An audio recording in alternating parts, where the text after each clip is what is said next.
Pak Anies, kemarin waktu di DKI itu heboh itu. Rumah-rumah ibadah dijadikan kampanye. Di mana ya? Di mana ya? Kendati banyak ditentang, beberapa masjid di Jakarta masih memasang spanduk untuk menolak salati jenazah yang menjadi pendukung Ahok. Seorang warga Karet Setiabudi, Jakarta Selatan tidak disolatkan di musola dekat tempat tinggalnya dengan alasan almarhumah mencoblos pasangan Basuki Cahayapurnama dan Jarod Saiful Hidayat.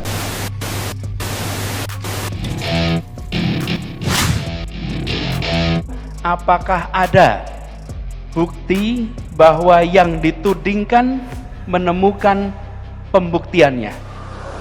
Bangsa ini pernah terjadi pembelahan karena perbedaan pilihan. Anak-anak kecil juga diprovokasi dengan nada kebencian untuk memusuhi lawan. Lihat aja.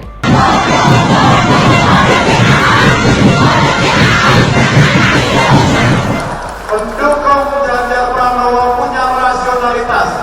Sebagai gubernur lewat kendaraan politik identitas. Buang jauh-jauh itu. Tahun 2017 lalu, waktu pemilihan gubernur, itu memang tahun politik yang membawa luka paling dalam karena warga Jakarta seperti dibenturkan hanya karena kekuasaan. Di sini aku bukannya membela Pak Ahok, tapi aku di sini mempertanyakan kenapa anak seumur mereka bisa begitu. Anies Baswedan sebut jangan menggunakan politik identitas dengan kebencian. Anies Baswedan sebagai salah satu kandidat bakal calon presiden di pemilu 2024 menegaskan ingin bersaing dengan lawannya secara sehat. Bahkan Anies Baswedan tak ingin ada pihak-pihak yang menggunakan politik identitas untuk memenangkan kontestasi 5 tahunan itu. Satu statement dari Pak Anies, jangan menggunakan politik identitas. Dan begini Pak, Masyarakat ini ingin mendengar Pak Anies pandangan Anda tentang politik identitas. jangan menggunakan politik identitas dengan kebencian. Isi buruk itu masih ke bawah. Yang namanya polarisasi. Itu normal itu gitu. Itu natural. Di mana-mana juga terjadi begitu. Itu yang nggak boleh. Pertanyaannya adalah, mohon maaf ya, Mas Anies mempolitisasi identitas. Itu boleh apa enggak? Sorry Mas, saya vulgar aja lah. Daripada kita tutup-tutupi. Saya ingatkan, jangan ada lagi politik identitas. Jangan ada lagi polarisasi sosial. Demokrasi kita harus semakin dewasa. Isi buruk itu masih ke bawah, yaitu hampir semuanya dijadikan komoditi politik. Jadi dipolitisasi semua. Mas Anies punya bakat menunggangi kaum.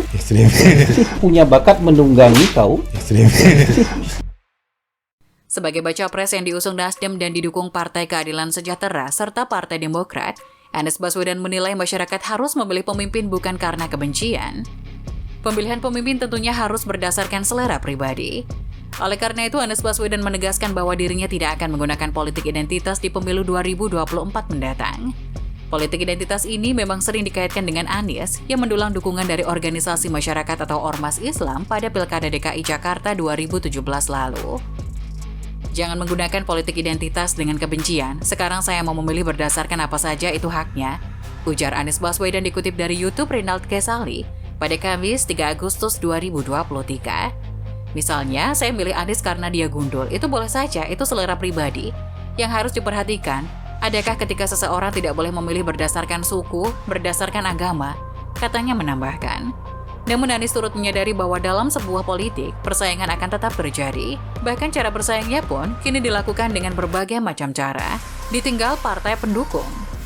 Saat Nasdem mendeklarasikan Anies Baswedan sebagai baca pres yang diusung, Itu salah. Ternyata tidak seperti itu. Kan kira-kira mau dilabelin ini ke Anies gitu. Anies mainan ayat-ayat gitu kan. Kira-kira mainan begitu. Ternyata tidak seperti itu. Bullshit. Isi buruk itu masih ke bawah. Gubernur DKI Jakarta Anies Baswedan terpantau bertemu dengan mantan Imam Besar Front Pembela Islam atau FPI Rizik Syihab.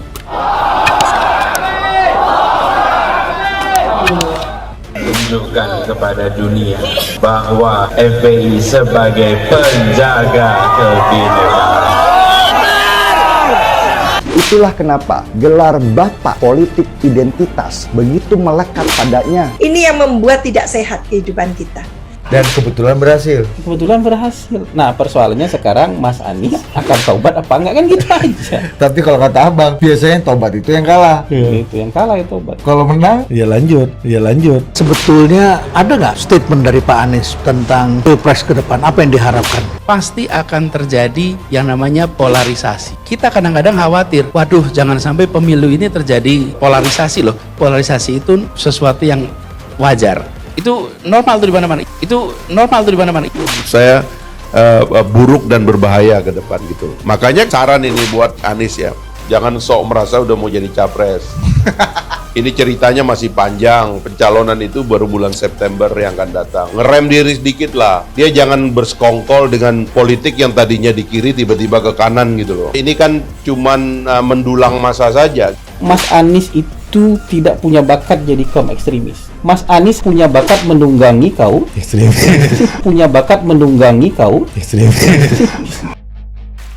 Partai politik yang langsung merapat adalah PKS dan Partai Demokrat. Kemudian 3 partai dari Koalisi Indonesia Bersatu atau KIB ikut merapat.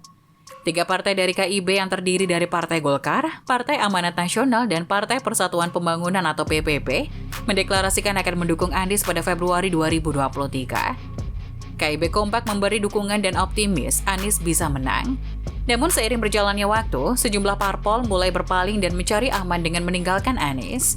Parpol pertama yang meninggalkan Anies adalah PPP, yang kemudian berpaling ke PDI Perjuangan dan mendukung Ganjar Pranowo. Pada awal Agustus 2023 ini, Golkar juga mulai goyah dan memutuskan untuk meninggalkan Anies. Ketua Umum DPP Partai Golkar Erlangga Hartarto membenarkan keputusan Golkar untuk berpaling tersebut. Namun Golkar belum memutuskan akan mendukung Prabowo Subianto dari Partai Gerindra atau Ganjar Pranowo dari PDI Perjuangan. Partai pendukung Anies pun kini merasa ikhlas dengan berpalingnya sejumlah parpol dalam pemilu 2024. Menurut PKS dan Demokrat, wajar saja jika parpol yang ada di pemerintahan memiliki pertimbangan besar. Mereka pun tak mempermasalahkan keputusan partai-partai yang tak lagi mendukung Anies Baswedan. Sama halnya dengan Pilgub DKI 2017, kontestasi yang terjadi adalah antara seseorang kandidat Kristen dan Muslim. Oleh sebab itu, isu perbedaan agama menjadi sorotan selama Pilgub berlangsung.